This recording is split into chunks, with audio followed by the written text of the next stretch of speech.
Caulifla was surprised to hear the news that the Saiyans were ready to head to Earth in search for the Dragon Balls. She knew this would come, but did not expect it so fast. She had already been trying to stall the Saiyans, even pretending to be one of them and gaining their trust. But now, in just a few months, they would be back on Earth. She gulped. That night, while they all got ready to depart, she snuck off to her room and meditated as hard as possible, talking into the ether, hoping that King Kai would hear her and let her speak to Goku. Sure enough, it worked, and Goku was informed that the Saiyans would soon arrive on Earth, and to tell Bulma and the others to revive him. Caulifla knew she wasn't powerful enough to stand up against Nappa or Vegeta, but Raditz she could at least take on. She would have to keep pretending to be on their side, even on Earth, until Goku arrived. Goku told Roshi that the Saiyans were coming, but to hold off on reviving him until he had mastered the Spirit Bomb and the Kaioken. It had only been 5 months since the Raditz attack, and it would only take them around 6 months to reach Earth from their current location. The Z-Fighters were also told by Kami, and their training got exponentially harder. Gohan became the true unification of the Crane and Turtle schools, utilizing techniques from both disciplines. He was already an adept martial artist. Months passed, and the Saiyans were nearing their destination. 1 month earlier than expected. The 4 ships wrecked through the city, without Nappa even having to explode it. Caulifla stepped out of her ship, taking a deep breath of the air she had missed so much. But it was tainted, poisoned by the smell of smoke and death. These Saiyans would pay, but she had to keep a cool head for now. As she took a step forward, she accidentally stepped on something. A little doll. She took it in her hand and looked at it, sullenly. It reminded her of Gohan.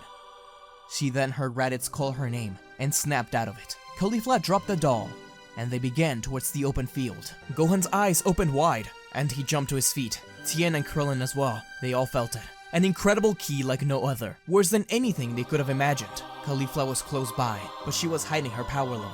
This was it. Bulma and Roshi immediately used the Dragon Balls to revive Goku, begging for his help. He was ready, and King Kai urged him to hurry, but it would be a while before he arrived. Krillin nodded at Tien, and they turned to Chaozu and Yamcha with a smile. Their auras burst, and they headed towards the battlefield. The Z-Fighters landed in front of the Saiyans, welcoming them to Earth. Tien's face went pale when he saw Caulifla. She looked older already, tired, depressed, dark. She even had a few scars. He cursed everything. She couldn't even look at him in the eyes. The Saiyans began to boast and ask for the 7 magic Dragon Balls, to which Krillin refused to give it to them. Gohan cowered a little, but asked for his aunt to come to them. Caulifla had a blank expression, devoid of hope. Tien clenched his fist in anger, and Yamcha put a hand on his shoulder, asking what was wrong. He responded by his aura sparking up, simply saying Amaterasu's name, Caulifla's earthling name. In a flash, he pushed himself forward, pulled back his fist, and threw a right hook at Vegeta's face. Nappa and Raditz's eyes widened, impressed by the speed, but Vegeta didn't flinch because the punch never reached him. It was caught by Caulifla. Tien couldn't believe it and asked why, but the answer came in the form of a powerful punch to the face that sent him flying off into a mountain. Caulifla stood tall in front of the Z-Fighters as they turned to stare in disbelief at Caulifla. Raditz said that if they weren't gonna give him the Dragon Balls, then they would simply go to Namek. After all, he saw Namekian take Kakarot before he left to Earth. He must have been the one to create them. Vegeta said that instead of using Cybermen, how about Caulifla be the one to take on the trash? After all, this would be the perfect way to test her loyalty. Krillin cried out for Caulifla to stop as he charged up a Kamehameha, which she reflected easily. She told them to give her their all, which angered Krillin, but Tien was the one to put an arm out, stopping Krillin. He declared that he would be the one to face Caulifla alone, but he first begged her one more time to stand down and help them defeat the Saiyans. Without another word, Caulifla extended her arm out in the Crane School pose. Tien looked down to the ground. He will do as he must. He joined in the pose, and bam! The two rushed to one another. Gohan wanted to help out Tien, so he charged up a Kamehameha. Raditz appeared in front of him, however, wagging his finger in front of his face, and smashed his fist against the kid's stomach. Krillin caught Gohan and helped him up. He was okay, enraged. The two got ready for a fight. Caulifla was beating Tien, though he could still keep up. He realized just how brutal her techniques had gotten, similar to how she used to be before she joined the Turtle School. Tien was slammed down, and Caulifla was about to follow up with a giant Kiko-Ho, but she stopped, struggling in place. Chaozu has stopped Caulifla with his psychic skills. Yamcha used this chance to fire a Spirit Ball and strike Caulifla a couple of times. But right before the Spirit Ball hit her, Tien noticed something. Caulifla had tears in her eyes. Tien's realization was interrupted by Gohan Gohan being sent hurling into him. He caught the kid, who assured him that he was okay. Tien looked over at Raditz and rushed to him. He seemed to be hurt already. Gohan focused on Caulifla, who was getting up from Yamcha's attack. She looked at Gohan, whose power was growing rapidly. He asked why she was doing this. Those Saiyans had killed his dad. Caulifla wiped tears from her eyes and declared that she had to do this. Gohan's power spiked up once more, firing a Kamehameha. Caulifla had no choice but to raise her own power in order to counterattack. She caught it and pushed it out to the sky. That took a lot out of her. And Vegeta's scouter picked up on the spike. It reached 6,000. Caulifla had been hiding her power level this entire time. What did this mean? Gohan caught her by surprise and punched her in the face. She spun on her heels, grabbed Gohan by the back of the head, and whispered, "I'm sorry," slamming Gohan against the ground. Though not enough to truly hurt him. Gohan was confused at first, but he began to understand. She wasn't using her full power at all. She was stalling for time while they waited for Goku. Gohan smiled as he got up and rushed back to Raditz instead. Caulifla couldn't help but smirk, proud of her nephew's strength and willpower. She knew Goku would be very proud, but there was no time to rest. Caulifla and the Sea Fighters battle continued for a bit, with Krillin and Gohan actually taking down Raditz. Vegeta was displeased, but he couldn't keep his eyes off of Caulifla. She was impressive, too impressive. It came to the point where Caulifla blasted away the fighters, with Tien being the only one left standing, his clothes tattered and panting. With tears filling up, Caulifla struck Tien to the ground, punching him over and over. She begged for Goku to arrive soon. Even though she couldn't see because her eyes were filled with tears, she felt something on her face. It was Tien's hand. She hesitated the last punch. Vegeta yelled at her to kill him and prove she was really the Saiyan she proclaimed to be. She didn't know what to do. Vegeta could kill all of them right then and there if he wanted, but she finally felt something. A power she hadn't felt in a long time was approaching them rapidly. It was Goku. That was all she needed to confirm her next move. Acting as if she was going to destroy Tien, she instead spun herself around, blasting Vegeta, Nappa, and Raditz with her most powerful Kamehameha. Their scouters exploded because of how fast her power increased. They didn't even get a good read of her level. The blast struck Vegeta head-on, while Raditz avoided it. Vegeta and Nappa's armors were destroyed, but Vegeta didn't seem too hurt. Nappa, on the other hand, was fuming with anger. He started to walk towards her, the ground shaking with each step. Nappa yelled at her, asking how she could betray them. He trusted her. Vegeta told Nappa to stop, that it was only a matter of time until this happened. She had been tricking them this entire time, wasn't she? Who were they waiting for? Kakarot? Caulifla stayed quiet, turning her head towards Raditz, asking, "It isn't too late for you. You can stop this and join us." Raditz felt his heart sink. He had spent a lot of time with his sister, and he truly grew to love her. But Vegeta, he was more terrifying than anything that could be on the other side. He struggled with wanting to walk to her, but simply looked down. Caulifla put her hand away, disappointed. Then it was time for the real battle to begin. Nappa was going to attack Caulifla, but Vegeta again stopped him. He cracked his knuckles and opened his aura, explaining that he would be the one to face the traitor. Vegeta's power was such that it made everyone around tremble. Caulifla was petrified, but before a single sweat drop fell from her forehead, Vegeta rushed, ready to land a punch, only to be sent flying off into a mountain. Everyone wondered what that was, but Caulifla simply smiled. Goku. He said he was sorry for being late, and sorry that Caulifla had to fight them all like that, giving everyone a small portion of senzu beans. Caulifla apologized to everyone, especially Gohan and Tien, who hugged her, without saying another word. But the reunion was stopped by Vegeta exploding his aura once more and rushing back to start the fight against Kakarot. Caulifla was caught off guard and attacked by Nappa. He would never forgive her for betraying them. Raditz solemnly attacked the rest of the Z Fighters, though he was having a much harder time. Tien told Gohan and the others to leave, that he would be the one to handle this on his own. Yamcha insisted on staying, while Krillin was the one to take the others safely. Caulifla surprised herself. She was actually keeping up. No, beating Nappa. She had miscalculated her own power. Goku was also handling Vegeta well. After all, this Goku was already stronger than the original counterpart. Even so, it is the match of the century. Raditz can't stand up against Yamcha and Tien. He tries every dirty trick, but to no avail.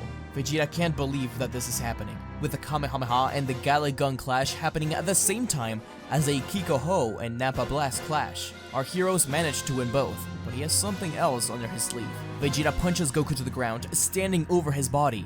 Goku has strained his body a lot because of the Kaioken, and struggles to escape. Vegeta launches something to the sky, a ball that expands and explodes.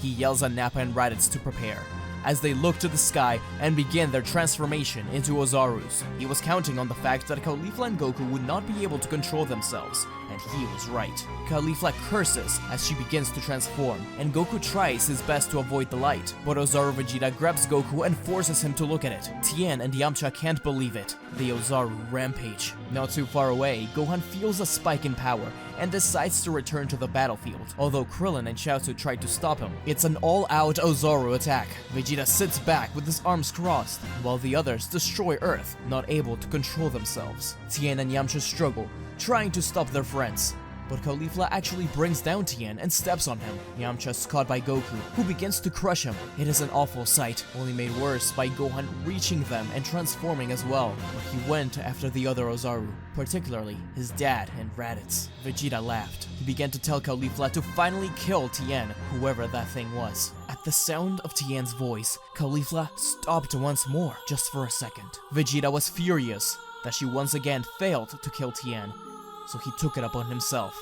He shoved Caulifla to the side and stepped on Tien over and over again. Caulifla's eyes widened. Even if she was a rampaging monster, there was something in her that recognized that man. Tien's arm hit the floor, lifeless.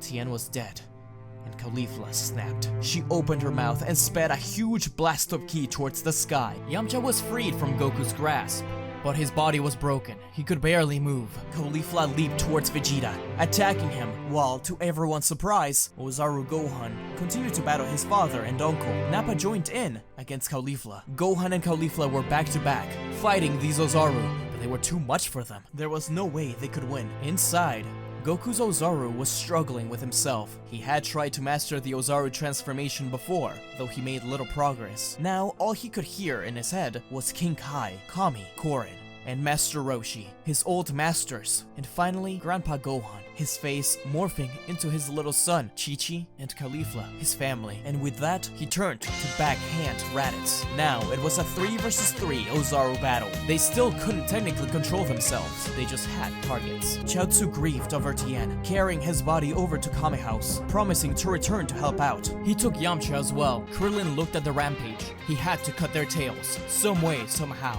The ground shook as Caulifla punched Vegeta, and even though it struck him, Vegeta had a massive advantage. He could still read her moves, attack with techniques, not just flail around aimlessly. Ozaru Vegeta picked up Caulifla and threw her into Gohan and Goku. This tremble could be felt miles and miles away. Nappa grabbed onto Goku's tail and spun him from it until it snapped off. Goku was sent hurling into a mountain, de-transforming. Something strange occurred during these moments, as Vegeta was actually blasted by Ozaru Raditz. Raditz couldn't control the transformation, but he had never attacked Vegeta before. Something was off. Krillin stood alone in the midst of chaos, watching as Caulifla and Gohan were slowly beaten. But with all of them distracted, he realized he had one clean shot at their tails. He rose his arm up, charged up a Kienzan, launching it towards Caulifla. It struck her tail, then Raditz and Nappa, but Vegeta jumped over it. Krillin didn't aim for Gohan, as he was probably safer in that form for now. Vegeta looked back at Krillin and fired a great Gallic gun, but as this was about to reach Krillin, someone appeared before him and fired back a Kamehameha, clashing against Vegeta's. It was Goku. Then, someone else appeared, Caulifla, who joined in the Kamehameha. Vegeta's eyes widened. It couldn't be that they still had so much power after all of that, right? In the meantime, Raditz did his best to avoid Ozaru Gohan, while Nappa fought it, but it was a lot stronger than he expected. Goku yelled at Krillin to help Gohan, and the man instantly jumped up and crashed against Nappa, keeping him away from Gohan. Gohan grabbed onto Krillin and patted his head, then letting him go. Krillin was confused. Raditz and Nappa began towards Vegeta, wanting to help out in the ki struggle, but Krillin got in the way, using his Neo Solar Flare to blind them and keep them from intervening. It seemed like Ozaru Vegeta was about to win the clash. That was until Ozaru Gohan stepped in behind Vegeta and smashed his fist against the Saiyan's rib. This took Vegeta off guard, enough to lose the battle. But Gohan would be caught in the middle of the attack. Thinking quickly, Krillin fired one final Kienzan, cutting Gohan's tail off and making the child fall to the ground, completely avoiding the flying Ozaru and the Kamehameha. As Vegeta was sent into the sky, Krillin fell to the ground, out of power. The blast destroyed Vegeta's tail. He looked at the ground in pure anger. Two low-class Saiyans were able to damage him so much. Vegeta returned to the battlefield, as Nappa and Raditz hung back and waited for him. They were extremely hurt. Goku tells Vegeta that it's over, that they don't have to fight anymore. Vegeta yelled back to shut up. He will get those Dragon Balls from planet Namek and kill them all. Caulifla could tell that Vegeta was done for. He couldn't take much more damage. But he started to create a new Gallic gun. Goku got in his battle stance, but the attack never came. Vegeta instead fell to the ground, unconscious. Behind him stood Nappa, his hand broken from hitting Vegeta. He had used all of his strength to knock him out. Nappa said that they would be leaving to Namek. Caulifla thanked him for that, but she needed to defeat him for what he did to Tien. But Nappa interrupted her. He said that he didn't do it for her, but rather because he wants to take revenge for himself. He trusted her. They had a bond between a master and a student. Without another word, Nappa called down the ships and placed Vegeta in his. Raditz stood silent, looking back at Caulifla. Part of him wanted to stay, but when Nappa told him to hurry, he got in and blasted off. Caulifla fell to the ground.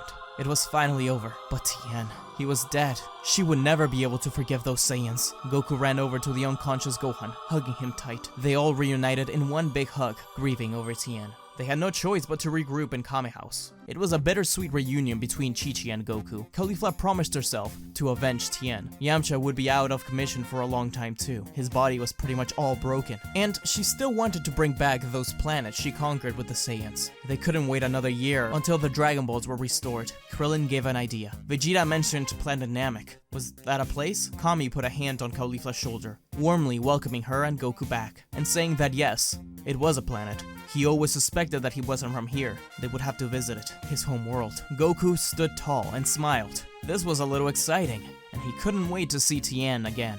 Caulifla and him bumped fists, and for the first time in person, they called each other brother and sister. Thank you so much everyone for watching. I think this version of Caulifla really touched a lot of you guys, so I'm glad you're enjoying it. Thank you to Professor Chimp as always for helping me with some spitballing of ideas. He's always been a ton of help, and we're working on a lot of projects together in the future. This is finally the start of Dragon Ball Z, so if you want to see more, be sure to like, share, comment, subscribe. Especially share if you want to see more videos. Let's try to get this one to 3,000 likes. I also wanted to remind you guys that my last video, What If Gogeta and Vegeta Fought, is up, and it's pretty different from the usual stuff. It's not only a really cool fight, but you also get to choose your own ending in it. So be sure to check it out if you have not already. Shout out to the Super Saiyan God and Super Saiyan Legend members of the channel. Sacred Saiyan, Neo Whitcomb, Pizza Hut Kitman, Orlando Castellano, Hannah Rowan, Mateo is Lost, Sit Lord, Sir Justice, Midnight Combatant, Fox Die, The Real Samuel Randall, and Zachary Croy. Thank you so much for your support, and thank you everyone that's become a member. Now that I'm back, I'm gonna continue updating you guys on the memberships and all that stuff. And as always, you can comment below any what-if stories you would like me to cover in the future. Follow me on Twitter at ShareYourEnergy, and until we meet again. See ya! Don't forget to like, comment, and subscribe to SmugStick, unless you want to be destroyed. Lord Beerus, that's hardly fair. But also, don't forget to click the bell icon to get notified when he uploads new videos.